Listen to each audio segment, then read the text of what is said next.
Esasan kızlarda ulu olup. Oğlanlarda kiçi oluyor zat näme? Вначале смешно, да? Eşik şkaflarla. Kızlarda ulu oluyor, oğlanlarda kiçirak da. Ali подумал про... Adamçılık, bot adamçılık. Ne? Душа. Hareket etmeyen ata näme değil ya. Hareket etmeyen ata? Ha. Benim değil. Hayat. Bildim.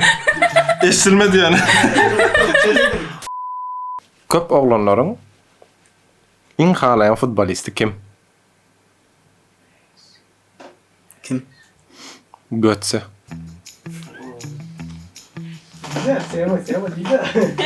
Baba. Baba.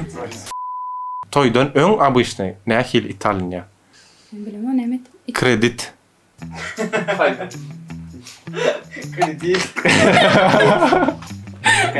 Кредит. Kredit.